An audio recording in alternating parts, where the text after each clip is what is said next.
சிறகடிக்க ஆசை சீரியலோட upcoming episode என்னன்னு பார்க்கலாம்.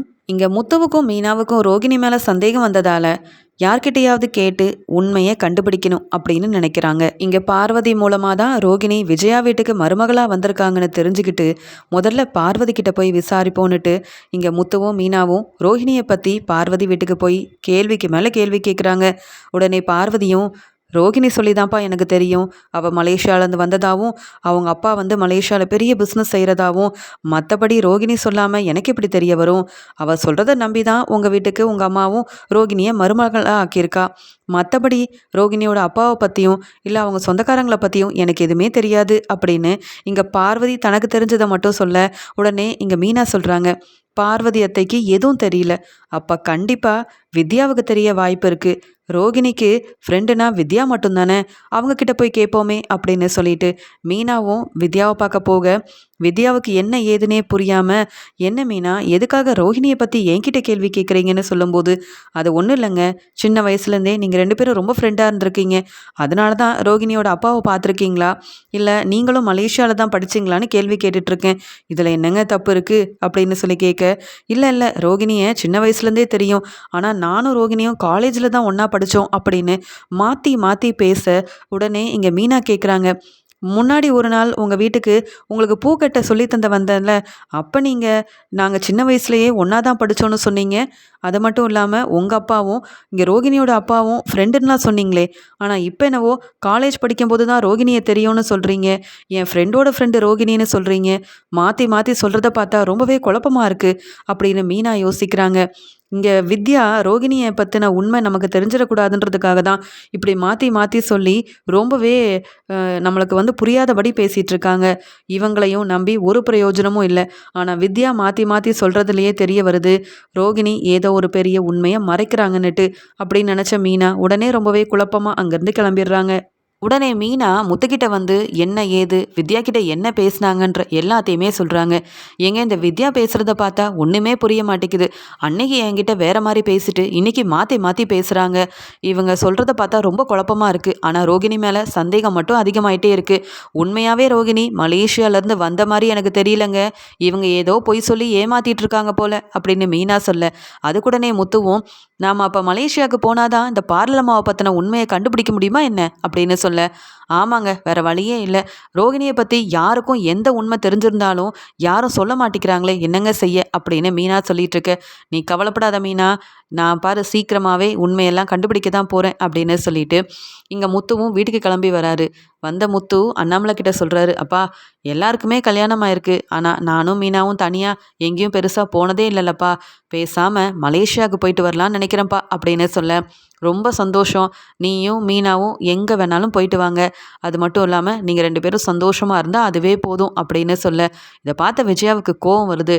உடனே மலேசியாவா, அது எப்படி இவங்க போவாங்க அப்படின்னு கேட்க, அப்பா பேசாமல் நம்ம எல்லாரும் போயிட்டு வந்தால் எப்படிப்பா அப்படின்னு கேட்க, ரொம்ப செலவாகும் முத்து, அதெல்லாம் வேண்டாம், நீங்கள் எல்லாரும் தான் புதுசாக கல்யாணம் ஆனவங்க, நீங்கள் போயிட்டு வாங்க, கல்யாணம் ஆனதுக்கப்புறம் நீ சொன்ன மாதிரி இங்கே ரவி, ஸ்ருதி, நீ, மீனா, இங்கே மனோஜ், ரோகிணின்னு யாரும் பெருசாக வெளியில் எங்கேயும் சுற்றி பார்க்க போனதே இல்லையே, அப்படி இருக்கும்போது நீங்கள்லாம் போயிட்டு வாங்கப்பா, நாங்கள் எதுக்கு வீண் செலவு செஞ்சுக்கிட்டு அப்படின்னு சொல்ல, அப்பா இதெல்லாம் வீண் செலவே இல்லைப்பா, நாம் போக போகிறது பார்லலமா ஊருப்பா மலேசியா, அங்கே நம்ம போகிறதுக்கு மட்டும்தான் செலவு செய்ய போகிறோம், தங்குறது சாப்பிட்றது சுற்றி பார்க்குறதுன்னு எல்லா செலவையும் ரோகிணியோட சொந்தக்காரங்க பார்க்க மாட்டாங்களா என்ன?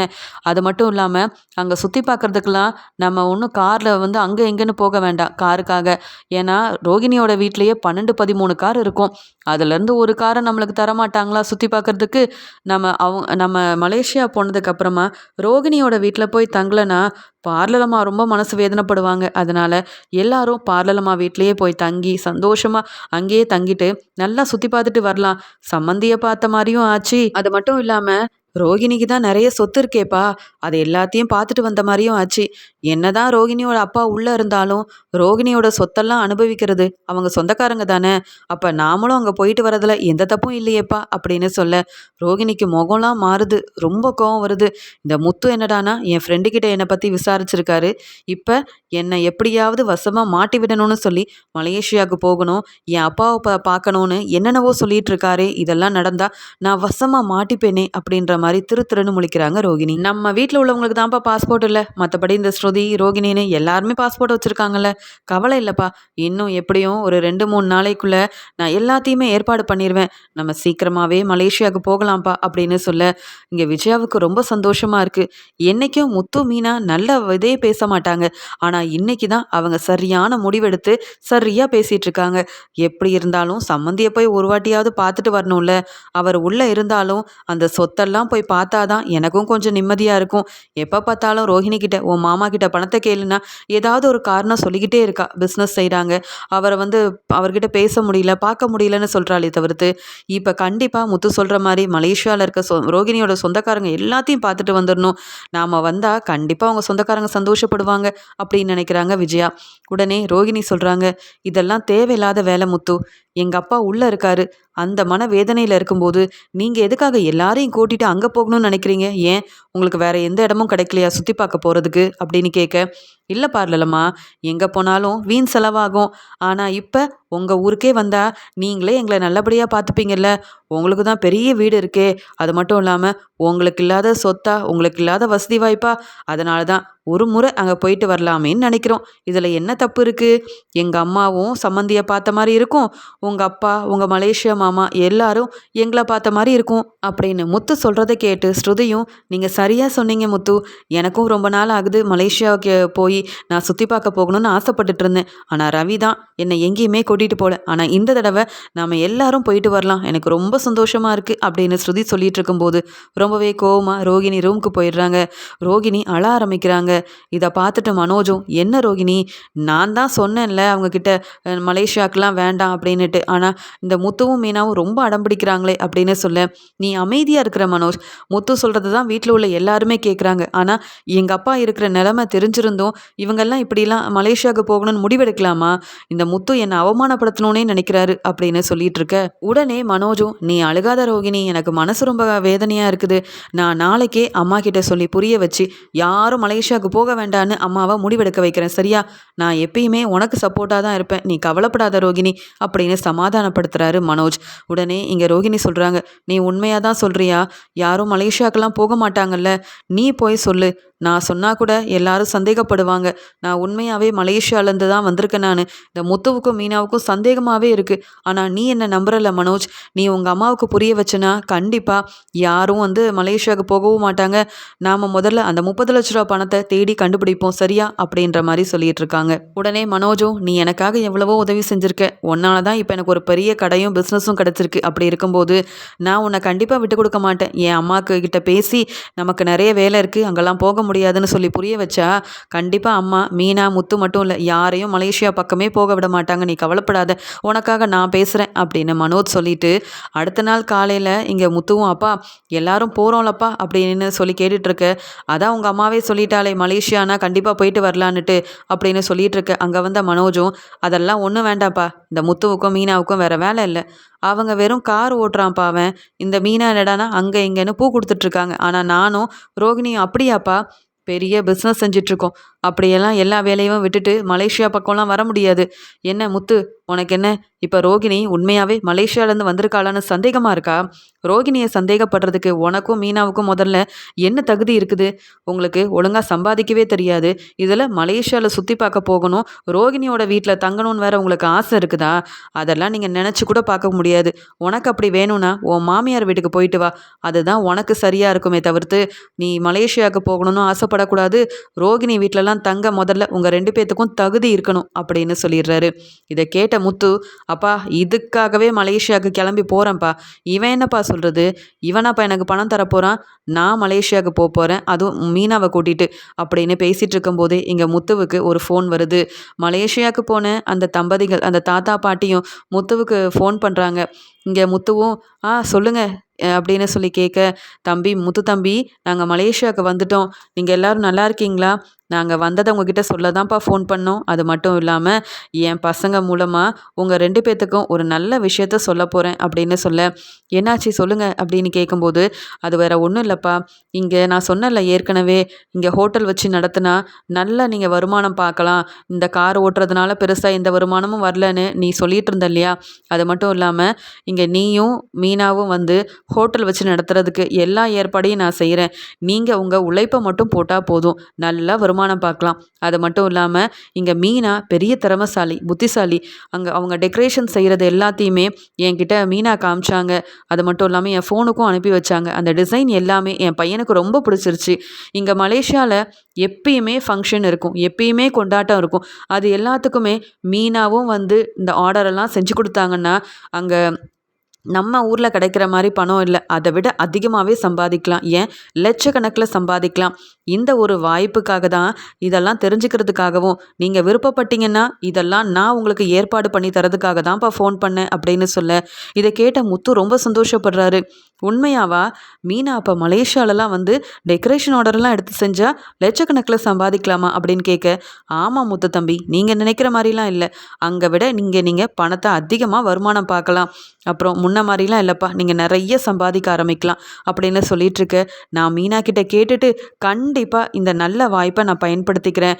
எனக்கு ஃபோன் பண்ணி இப்படி ஒரு வாய்ப்பு தரதா நீங்கள் சொன்னீங்கல்ல, அதுவே எனக்கு ரொம்ப சந்தோஷமாக இருக்குது. ஏற்கனவே நானும் மலேசியாவுக்கு வரணும்னு தான் ஆசைப்பட்டுட்ருக்கேன். கண்டிப்பாக மீனாவை கூட்டிகிட்டு நான் மலேசியாவுக்கு வரேன், உங்களை நான் வந்து பார்க்குறேன் அப்படின்னு சொல்லிட்டு முத்துவும் ஃபோனை வைக்கிறாரு. இது எல்லாத்தையுமே பார்த்துட்ருக்க விஜயா, என்ன நிறைய பணம் மீனா சம்பாதிக்க போகிற மாதிரில அந்த முத்து பேசிகிட்டு இருக்கான், அப்படி யார் ஃபோன் பண்ணியிருப்பாங்க அப்படின்னு யோசிக்கிறாங்க. உடனே அண்ணாமலையும், என்ன முத்து, ஏதாவது வேலை கிடச்சிருக்கா, நீ சவாரிக்கு கிளம்பணுமா அப்படின்னு கேட்க, அதெல்லாம் ஒன்றும் இல்லைப்பா, அதான் அன்னைக்கு மலேசியாவிலேருந்து 2 பேரை நான் வீட்டுக்கு கூட்டிகிட்டு வந்தேனே, மீனா கூட சமைச்செல்லாம் கொடுத்தாலேப்பா, அவங்க மலேசியாவுக்கு போயிட்டாங்களாம், அதான் ஃபோன் பண்ணி சொன்னாங்க. அது மட்டும் இல்லைப்பா, எங்களை அங்கே வர சொல்லியிருக்காங்க. இந்த பார்லர் அம்மா வீட்டில் தான் தங்கணும்னு எங்களுக்கும் எந்த அவசியமும் இல்லை. எங்களுக்கும் மலேசியாவில் தெரிஞ்சவங்களெல்லாம் இருக்காங்க. அது மட்டும் இல்லை, பார்லலம்மா அந்த தெரிஞ்சவங்க மூலமாகவே, மலேசியாவிலேருந்து வந்தவங்க மூலமாகவே உங்கள் அப்பாவை பற்றின உண்மையை நான் கண்டுபிடிக்க தான் போகிறேன் பார்லலம்மா, கவலைப்படாதீங்க, சீக்கிரமாகவே உங்கள் அப்பாவை வெளியில் கொண்டு வந்துடலாம் அப்படின்னு சொல்ல, அதை ஒன்றும் நீங்கள் செய்ய வேண்டாம், எங்கள் அப்பாவை எப்படி வெளியில் கொண்டு வரணும்னு எனக்கு தெரியும். என்னோட வழியில் நீங்கள் 2 பேரும் தலையிடாமல் இருந்தாலே போதும் முத்து, உங்களுக்குன்னு வேலை இருக்குல்ல, அதை பாருங்கள் அப்படின்னு ரோகிணி சொல்லிடுறாங்க. உடனே முத்துவும், எப்போ பார்த்தாலும் பார்லலம்மாவுக்கு அவங்க குடும்பத்தை பற்றி பேசினாலே கோவம் மட்டும்தான் வருது, உண்மை மட்டும் வரமாட்டேங்குது, என்ன பார்லலம்மா அப்படின்னு சொல்லிட்டு பேசிகிட்டு இருக்க. உடனே அண்ணாமலையும், ஆமாம், அந்த மலேசியாவிலேருந்து வந்தவங்க உங்ககிட்ட என்ன முத்து சொன்னாங்க அப்படின்னு கேட்க, வேற ஒன்றும் இல்லைப்பா, இந்த மீனா டெக்கரேஷன் ஆர்டரெல்லாம் எடுத்து செய்கிறான்னு நான் சொல்லியிருந்தேன். மீனாவும் அவங்களுக்கு அந்த டிசைன்ஸ் எல்லாம் அனுப்பி வச்சுருந்தா, அவங்களுக்கு ரொம்ப பிடிச்சி போச்சு. மீனாவோட சமையலெல்லாம் சாப்பிட்டு அவங்க இதே மாதிரி மீனாவும் மலேசியாவில் வந்து ஹோட்டல் ஆரம்பித்தா நல்ல வருமானம் பார்க்கலாம், அதிகமாக சம்பாதிக்கலான்னு சொல்கிறாங்க.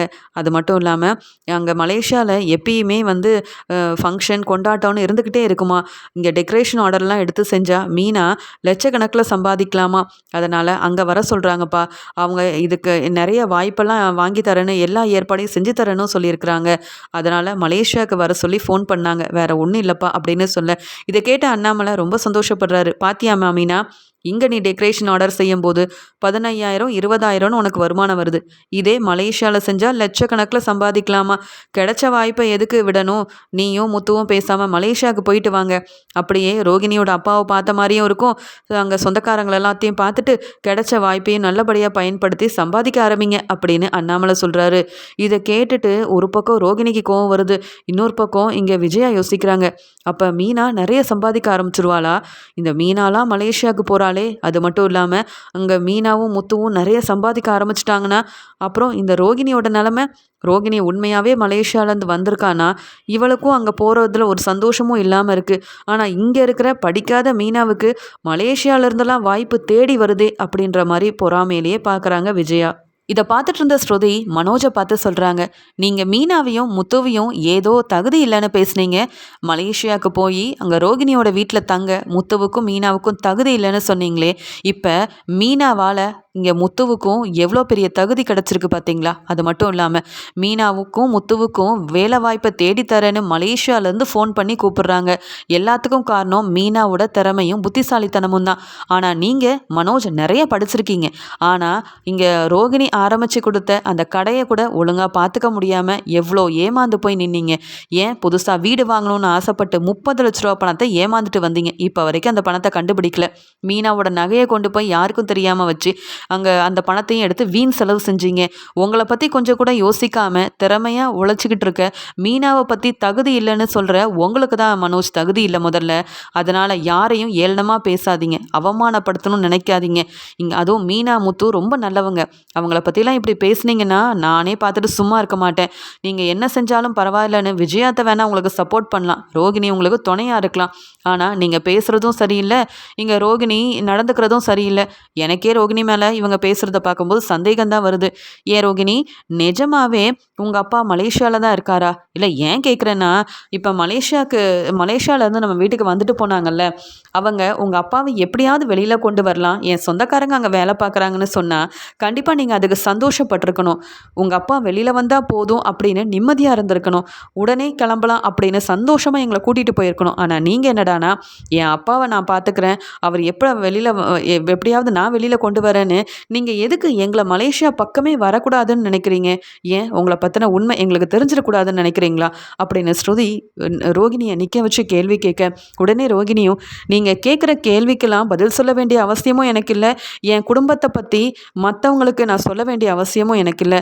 என் அப்பாவை எப்படி வெளியில் கொண்டு வரணும்னு எனக்கு தெரியும். என் குடும்ப விஷயத்தில் நீங்கள் யாரும் தலையிட வேண்டாம். உங்களுக்கு மலேசியாவுக்கு போகணும்னு ஆசை இருந்தால் போயிட்டு வாங்க, ஆனால் கண்டிப்பாக நானும் மனோஜும் வரவே மாட்டோம் அப்படின்னு ரோகிணி சொல்லிட்டு கோவமாக அங்கேருந்து போயிடுறாங்க. இன்னொரு பக்கம் இங்கே மீனா வந்து முத்துக்கிட்ட சொல்கிறாங்க, ஏங்க உண்மையாகவே மலேசியாவில் போயெல்லாம் நம்ம டெக்கரேஷன் ஆர்டர் செய்ய முடியுமா? அப்படி வாய்ப்பெல்லாம் கிடைக்குமாங்க அப்படின்னு கேட்க, இங்கே உனக்கு ஒவ்வொரு டெக்கரேஷன் ஆர்டரும் செய்யும் போது அந்த சிந்தாமணியால் எவ்வளோ பிரச்சனை வருது மீனா, அது எல்லாத்தையும் சமாளித்து 10,000 15,000ன்னு கஷ்டப்பட்டு சம்பாதிக்கிறேன். இத்தனை நாள் உன் திறமையை நானே புரிஞ்சிக்காமல் இருந்திருக்கேன். ஆனால் நீ அனுப்பின டிசைன் மூலமாக அவங்களுக்கு அந்த டிசைன் எல்லாமே பிடிச்சி போய் தானே உன்னை மலேசியாவில் வந்து இந்த டெக்கரேஷன் ஆர்டரெல்லாம் செய்ய கூப்பிடுறாங்க. கண்டிப்பாக நீயும் முன்னேற முடியும் மீனா அப்படின்னு சொல்ல, உடனே மீனாவும், ஆமாங்க, நாமளும் எத்தனை நாள் தான் இங்கேயே கஷ்டப்பட்டுட்டு இருக்கிறது, கிடைக்கிற வாய்ப்பை நல்லபடியாக பயன்படுத்தினா நம்ம இதை விட தனியாக ஒரு வீடு வாங்கவும் முடியும். இப்போ நீங்கள் உங்களுக்கு 2 கார் இருக்குது, 4-5 கார் வாங்கி விட்டால் அதன் மூலமாகவும் வருமானம் பார்க்க முடியும்ல. மற்றவங்களையே நம்ம பார்த்துட்டு இருக்காம நம்ம வாழ்க்கையிலையும் முன்னேறதை கொஞ்சம் பார்க்கணுங்க. அந்த ரோகிணி என்ன செஞ்சால் நம்மளுக்கு என்ன, பொய் சொன்னால் நம்மளுக்கு என்ன, அவங்கள பற்றின உண்மையை கண்டுபிடிக்கிறத விட வாழ்க்கையில் இவங்க முன்னாடியெல்லாம் நாம் முன்னேறி காட்டணும். எப்போ பார்த்தாலும் அந்த ரோகிணியும் மனோஜும் நம்மளுக்கு தகுதி இல்லை, உரிமை இல்லைன்னே சொல்லிகிட்டு இருக்காங்க. தகுதினா என்னங்க, பண வசதி வந்தால் மட்டும்தான் தகுதியா என்ன? அதுலேயும் நம்மளால் எல்லாத்தையும் செய்ய முடியும் அப்படின்னு சாதிச்சு காட்டணும். உங்கள் அண்ணன் முன்னாடி நாம் வந்து அவரை விட அதிகமாக சம்பாதிச்சு காட்டணுங்க. அப்போ தான் உங்கள் அண்ணன் மனோஜுக்கு நம்ம அருமை என்னன்னு புரியும் அப்படின்னு மீனாவும் சொல்லிட்டு இருக்காங்க. உடனே முத்துவும், அப்போ நாம் 2 பேரும் மலேசியாவுக்கு போகிறோம், அந்த டெக்கரேஷன் ஆர்டர் எல்லாத்தையும் நல்லபடியாக எடுத்து செய்கிறோம் மீனா. அது மட்டும் இல்லாமல் நீ தான் நல்லா சமைப்பியே, அவங்க சொன்ன மாதிரி ஒரு ஹோட்டலையும் ஆரம்பித்து நம்ம பாட்டுக்கு நம்ம வருமானத்தை பார்ப்போம் அப்படின்ற மாதிரி பேசிகிட்டு இருக்க முத்துவும் மீனாவும் ரொம்ப சந்தோஷப்படுறாங்க. உடனே முத்துவும், மீனாவே இதுக்கு ஒத்துக்கிட்டா, அதனால் மலேசியாவில் வந்து கிடைச்ச வாய்ப்பை பயன்படுத்தணும்னு சொல்லி அந்த மலேசியாவில் இருக்க தாத்தா பாட்டிக்கு ஃபோன் பண்ணுறாங்க. உடனே அந்த தாத்தா பாட்டியை முத்துக்கிட்ட, என்னப்பா முத்து, மீனா கிட்ட கேட்டியா? மீனா என்னப்பா சொன்னா? இங்கே வந்து டெக்கரேஷன் ஆர்டர்லாம் செய்ய ஒத்துக்கிட்டாலாப்பா அப்படின்னு கேட்க, உடனே முத்து சிரிச்சுக்கிட்டே, ஆமாங்க, மீனாவுக்கும் நிறைய திறமை இருக்குது, அவளுக்கு புது புது டிசைனெல்லாம் செஞ்சு இங்கேயே மீனாவை தான் டெக்கரேஷன் ஆர்டருக்கு கூப்பிடணுன்னு நிறைய பேர் காத்துட்ருக்காங்க. அதே மாதிரி மீனாவும் அவளுக்கு ஏற்ற மாதிரி அங்கேயும் வந்து டெக்கரேஷன் ஆர்டர்லாம் செய்ய விருப்பப்படுறா, அதனால் நாங்கள் கண்டிப்பாக வரோம் அப்படின்னு மீனாவும் முத்துவும் ஒத்துக்கிறாங்க. உடனே தாத்தாவும் பாட்டியும் சொல்கிறாங்க, என் பையன் உடனே நீங்கள் ஒத்துக்கிட்டீங்கன்னா உங்களுக்கு முன்பணமாக 1,00,000 ரூபா அனுப்ப சொல்லியிருக்கான்ப்பா, நீங்கள் அந்த பணத்தை வச்சு எப்படியாவது மலேசியாவுக்கு வந்துருங்க, அதுக்கப்புறமா மீதி எல்லாத்தையும் பார்த்துக்கலாம், கண்டிப்பாக நீங்கள் முன்னேறதுக்கு உங்களுக்கு துணையாக நான் இருப்பேன் அப்படின்னு அந்த மலேசியாவோட தாத்தாவும் பாட்டியும் முத்துக்கிட்ட சொல்ல முத்து ரொம்ப சந்தோஷப்படுறாரு. அது மட்டும் இல்லாமல் இங்கே டெக்கரேஷன் ஆர்டர் ஆரம்பிக்கிறதுக்கு முன்னாடியே முன்பணமாக முத்துவுக்கு 1,00,000 ரூபா பணத்தை அனுப்பி வைக்கிறாங்க. இங்கே பணம் கிடைச்ச சந்தோஷத்தில் முத்து அந்த 1,00,000 ரூபா பணத்தை எடுத்துகிட்டு போய் மீனா கிட்ட கொடுக்க, உடனே மீனாவும், என்னங்க நம்ம தான் இன்னும் ஆர்டரே செய்யலையே, அதுக்குள்ளே எப்படி இவ்வளோ பணம் வந்ததுன்னு கேட்க, வேறு ஒன்றும் இல்லை, மலேசியாவில் இருக்க அந்த தம்பதியிலேருந்து தாத்தாவும் பாட்டியும் தான் இந்த பணத்தை அனுப்பி வச்சாங்க. ஏற்கனவே அந்த ஃபங்க்ஷன்லலாம் இதை விட அதிகமாக சம்பாதிக்கலாமா மீனா, இது வெறும் முன்பணம் தானா, அதனால் கவலைப்படாத, இதெல்லாம் எடுத்து வைன்னு அப்படின்னு சொல்ல இதை பார்த்துட்டு இருக்க விஜயாவுக்கு அவ்வளோ கோவம் வருது. இந்த மீனாவுக்கு மலேசியா போகிறதுக்கு அதுவும் இந்த டெக்கரேஷன் ஆர்டர் எடுத்து செய்கிறதுக்கு முன்பணமே 1,00,000 கிடைக்குதுன்னா அப்புறம் அந்த ஆர்டரெல்லாம் எடுத்து செஞ்சால் இவ பெரிய அளவில் சம்பாதிக்க ஆரம்பிச்சிருவா போலயே. அப்போ மனோஜ் ரோகிணி இவங்க சம்பாதிக்கிறதெல்லாம் ஒன்றுமே இல்லை போல. இந்த மீனா படிக்கலை ஆனால் தன்னுடைய திறமையால் முன்னேறி நிறைய சம்பாதிச்சிட்டானா அப்புறம் என்னை மதிக்க மாட்டாளே அப்படின்னு மீனாவும் முத்துவும் ரொம்பவே சந்தோஷமாக ஒரு முடிவெடுத்து நல்லபடியாக முன்னேறணும்னு மீனாவோட திறமையால் அந்த டெக்கரேஷன் ஆர்டர்லாம் எடுத்து செய்கிறதுக்காக அவங்க மலேசியாவுக்கு கிளம்புறாங்க. அது மட்டும் இல்லாமல் அவங்களுக்கு நிறைய பணமும் கிடைக்கிறதெல்லாம் பார்த்துட்டு விஜயா ஒரு பக்கம் பொறாமப்படுறாங்க. இன்னொரு பக்கம் ரோகிணியால் இதெல்லாம் தாங்கிக்க முடியல. மலேசியாவுக்கு போகிற முத்து சும்மா இருக்க மாட்டார். வேலையை பார்க்குறது மட்டும் இல்லாமல் சம்பாதிக்கிறது மட்டும் இல்லாமல் என்னை பற்றின உண்மையவும் கண்டுபிடிக்கணும்னு நினைப்பாரு. அப்புறம் நான் வசமாக மாட்டிப்பேன், என்ன செய்யன்னு தெரியலையே. இந்த முத்து மீனா என்னை வசமாக மாட்டி விடணும். நான் இந்த வீட்டுக்கு நல்ல மருமகளாக இருக்கவே கூடாது. நான் இந்த வீட்டிலேருந்து வெளியில் போகணுன்றதுக்காகவே இப்படி உண்மையை கண்டுபிடிக்கிறதுக்காகவே ஒவ்வொருத்தர்கிட்டையும் என்னை பற்றி வேற கேட்டு தெரிஞ்சுக்கணும்னு நினைக்கிறாங்களே. இப்போ என்ன செய்ய அப்படின்னு யோசிச்சுக்கிட்டே இருக்கிறாங்க ரோகிணி. ஆனால் மலேசியா தாத்தா பாட்டியால் முத்துவுக்கும் மீனாவுக்கும் கிடைச்ச இந்த வாய்ப்பால் அண்ணாமலை, முத்து, மீனா, ரவி, ஸ்ருதின்னு எல்லாரும் சந்தோஷப்படுறாங்க.